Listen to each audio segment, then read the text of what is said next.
you are representing everybody that is you. So when I walk into a room, I'm representing females. I'm representing Black females. I'm representing educated Black females. I'm representing mental health because that's something that I grapple with. I represent being able to find the light at the end of the tunnel.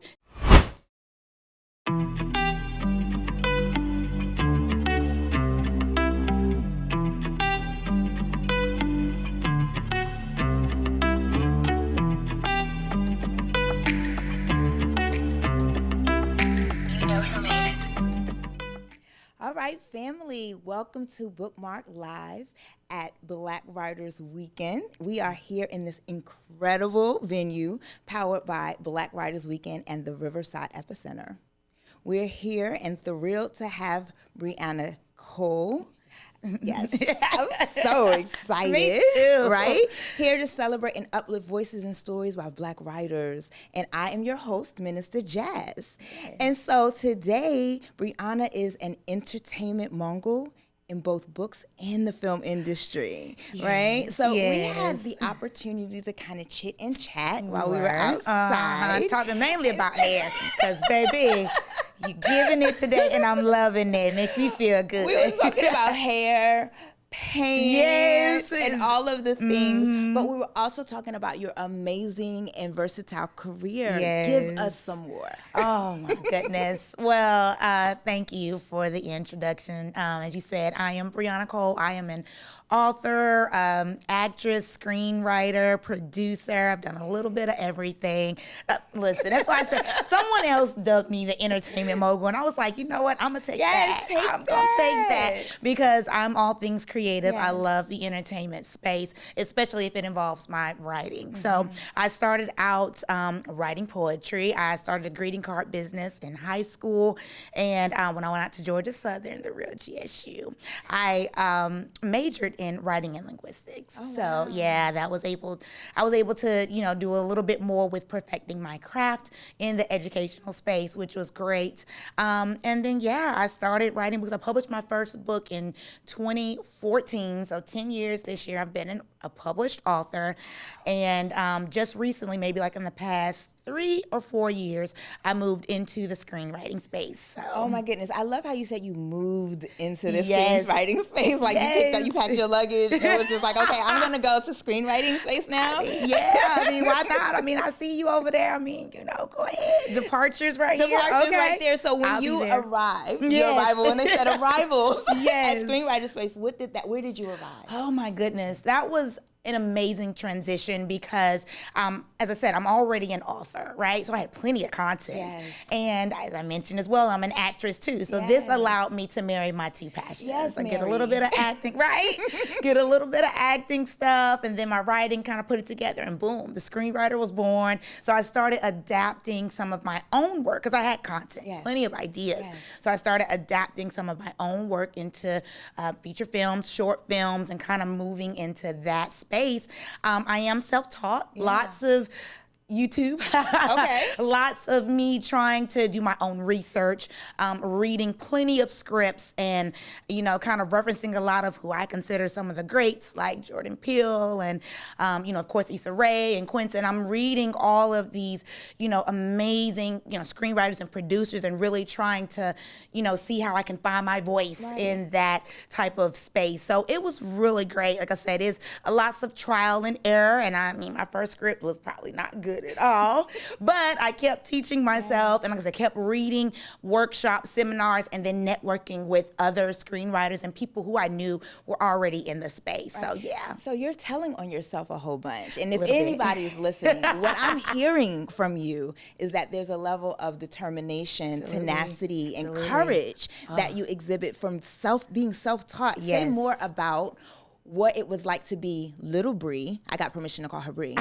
Little Bree. And what was it that you were dreaming at that time? Oh my gosh, if I could go back, little Bree didn't even know what she wanted to do. She just knew she wanted to write. Whatever that looked like, whatever space. It could have been journalism, writing for magazines, or whatever that looked like. I just knew I had a gift of writing. That was my passion. That was my heart, just being able to bleed on the page. Now, there's so many avenues that you can go into with writing, as we know, and this is just, I think, another step into moving into different arenas of where I want to go. Like I said, I never even imagined that I would write movies and be in staff writing rooms for TV series and stuff. Never even thought about that area until I got into it. And then I said, you know what? This feels good. This feels good. And I'm all about doing what feels good. Right. And if it makes me happy, then hopefully my passion, kind of is reflected in the things that I do. So I gotta love what I do. So you follow your dreams, right? Got to, okay. Yes. Well, more so you follow your passion. Those passions, right? Yes. And so what are you most passionate about now? Now I am most passionate about just telling stories, telling unique stories. Most of my stories are female driven. I'm all about women empowerment and women not losing their voice. Like when I speak, that's what I'm talking about. I'm like, it's so easy in this day and age and in some of these spaces, especially male dominated spaces, whatever that looks like for you, to kind of fall to the back. Maybe not intentionally, but some of the other big personalities and big voices in the room, are beginning to eclipse your voice. So I'm all about speaking up. I learned when I went to another speaking engagement before, I heard a Black female VP speak this, and it's always resonated with me. She said that it is so important to making sure not to lose your voice, because when you walk into a room, you are representing everybody that is you. So when I walk into a room, I'm representing females. Right. I'm representing Black females. I'm representing educated Black females. I'm representing mental health, because that's something that I grapple with. I represent being able to find the light at the end of the tunnel, dealing with grief, because I have dealt directly with grief after losing my sister a few years ago. So things like that it stays with me, so that it gives me that, you mentioned, courage and being able to speak up and say, you know what, no, I am here. My presence will be acknowledged, and I will say what I want to say. So not only doing that just verbally, but through the written word as well, whether that's on movies or TV shows or books, whatever that looks like. Like, I am just focused on just moving forward and giving others a voice, so as well, and being that inspiration of, wow, I remember, she deals with mental health challenges. She's dealt with grief, and I've been at the bottom, so to speak, and not being able to find that light at the end of the tunnel. So I want to be that beacon of hope, that light of, there is a way that you can still channel all of the challenges that you're going through and still being able to move along in your journey and not letting that stifle you or, like I said, kind of dampen your voice. You know what I mean? Right, so, yeah. Like, who we could do with a damp voice? Right. No, right? No, seriously, it's so important. That's you. Serious. That's you. That's your identity, and don't lose that. Yeah. So important not to lose that. So what do you say to people who voices have been dampened? What do you say to them? How do they then find their voice or ring it out? Yeah, that's a good point. I say, it requires some self-reflection, whatever your why is, you know what I mean? You have to kind of get back to that place, whether it be your spirituality, whether it be your children, whether it be your family or your spouse, whatever your why is, and getting back to finding who you are through the fog. I'm an advocate, like I said, for therapy. If that's what helps, by all means, look in that direction. Or I do things like, I do solo trips. I have 3 children, and an amazing fiance. So on top of all of these things, you're a mom. Girl, I got 3 kids, 14, 13, and 4. Shout out to my boys. I love my babies. They just started school a couple of days ago, so I got high schooler.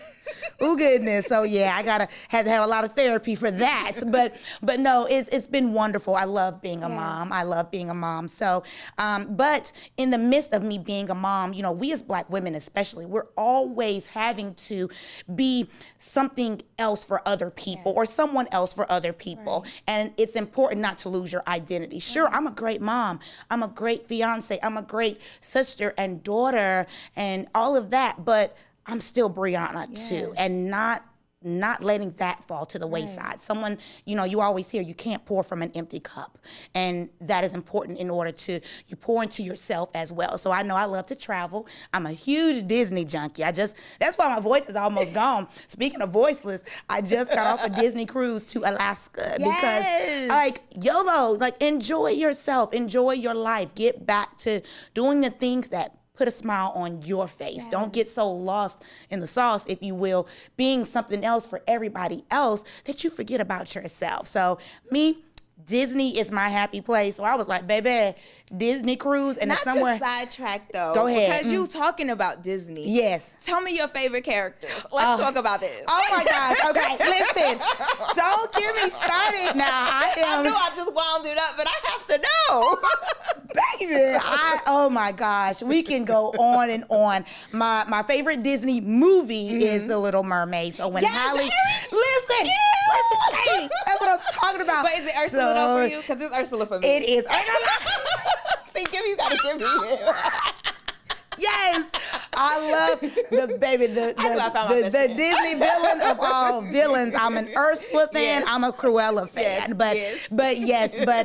I love the OG. I love Mickey. I love Mickey. I would say anytime I see Mickey and Minnie, when I see them, it just brings the magic in my heart. It does. So I'm not saying it is, Disney for anybody else, but it is for me. I'm gonna say that's what works for me. So yeah, that makes me happy. Yes. That you actually got to experience that. So how do you put those influences and inspirations into your work?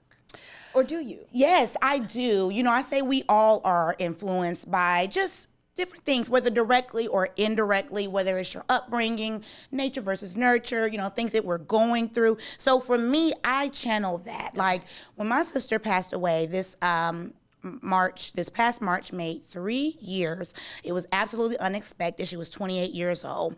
And, we were close. Oh my gosh. Even with 5 and some change years different, we were very, very close. So that shook me and my family to our core, obviously. So I went through a very dark space, as grief does. And I was able to channel that, what I was going through, in my work, by writing my feelings, like by writing. And I write fiction. It's not like I write, autobiographies or anything like that. But what I was going through, I made my characters go through that. And it made it more real, more authentic, So I had so many people who read the book, and they know which ones I'm talking about. The book that I wrote directly after my sister passed and I published was Behind Her Lives. And when that book came, it's a bestseller. Say it again, say it slow. Behind Her Lives. Okay. Soon to be a picture. I'm a motion picture. But let me just throw that in there. We're working on that. It's okay. But that book was the one that was published. My sister passed away in March the 27th, and that book was released I want to say like November, December, January. I forget. But that particular book was the one that I feel like it's the most me, because I was, like I said, you heard me say it earlier, literally bleeding on the page. I needed to get it out. That was my therapy. Right. That was my therapy. Right. And I just to highlight and go over that, therapy does manifest in so many different ways. Absolutely. And so for those of us that are writers and creatives, that is a way. A lot of people can't afford traditional therapy. Exactly. And so there it is. Yeah, and whether it's, and I say this with whatever, maybe it's not writing. If you're not able to write, it was a moment in time where I was having to do video diaries. Right. So I was not able to formulate the words to put on the page at certain points. So then I would just turn my video on and just ramble and just talk. And I didn't make any sense, but I would cry and I would scream and I would ramble and I would go from here to this point and my highs and lows. And it just felt like a huge release. That's real. Yes, That's absolutely. Real.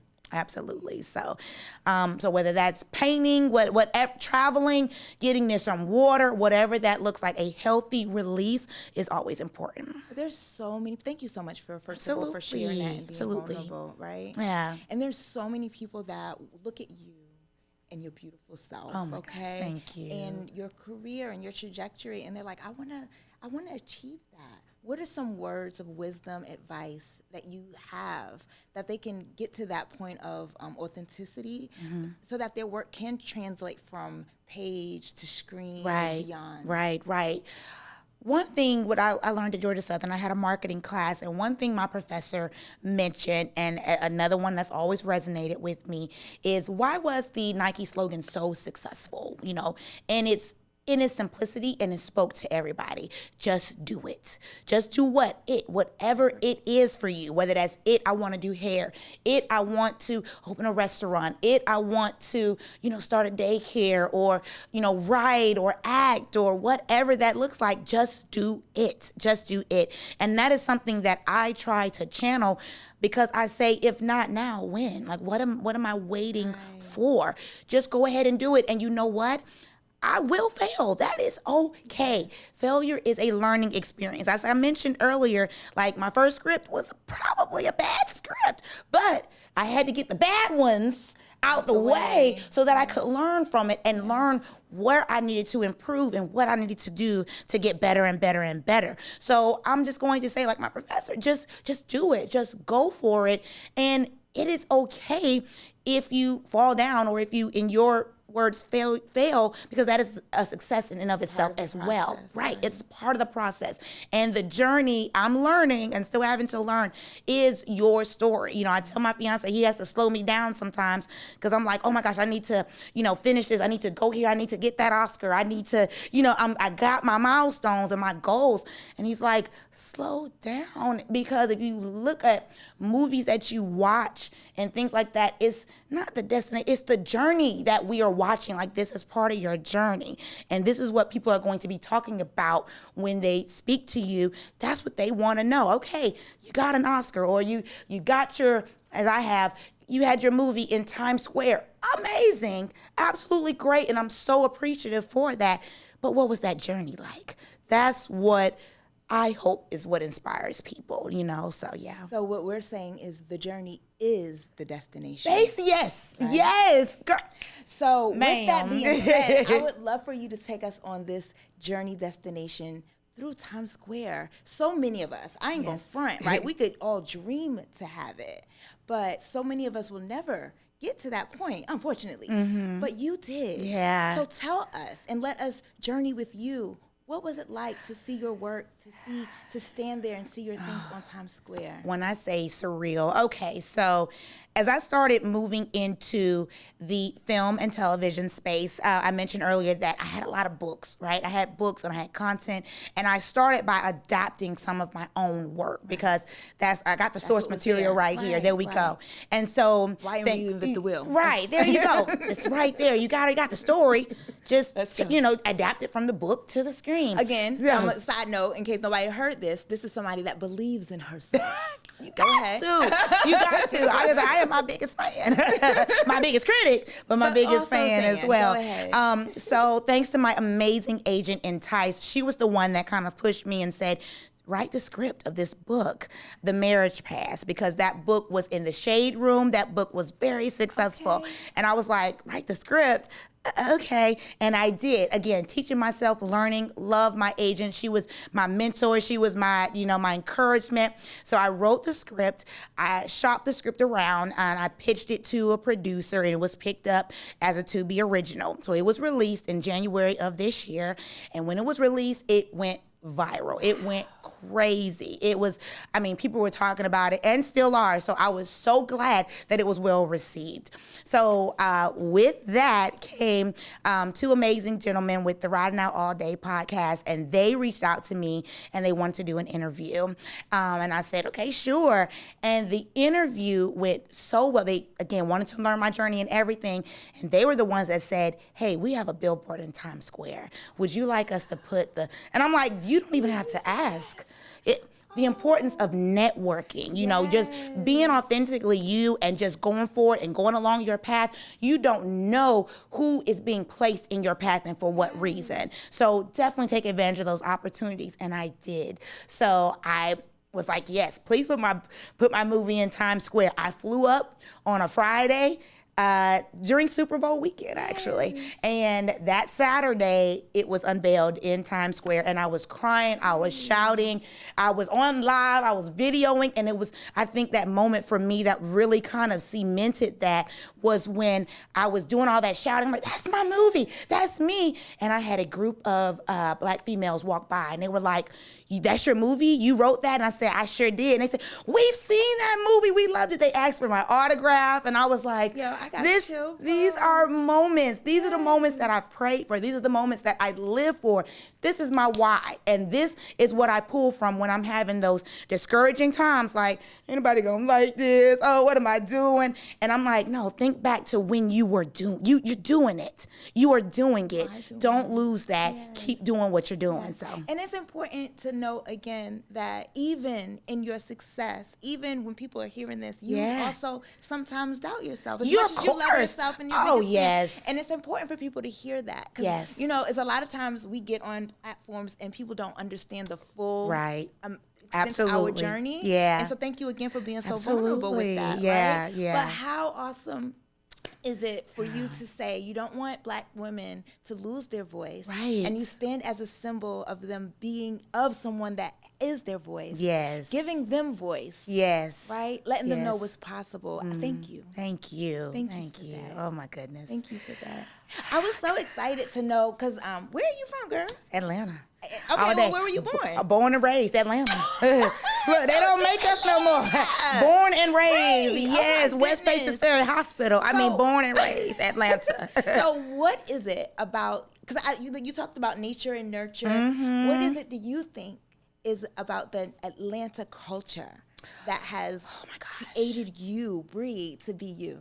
There are so many opportunities. They call us like mini Hollywood for a reason, especially with the creative space. But even if not creativity, entrepreneurs and the like, there are so many opportunities for us to really get out there, you know, like it's there in abundance. And I love seeing the culture and, you know, events like this and that kind of stuff that is, you know, pouring into us and allowing us that space to move and do what we need to do. It's amazing. So I have to shout out to my city. I love Atlanta. Shout out to I love Atlanta, baby. Shout out to Atlanta. Events like this. Our time is like looking like oh my girl. And we knew we was gonna do it. We said it. But before I close out and I do the outro, with all respect, I want to know, what do you have on the horizon and what should we be looking out for? Okay, well, I have 3 more to-be originals that will be releasing in the fall of this year. So coming up, I am in talks with Netflix and Lifetime for a few other deals that I have.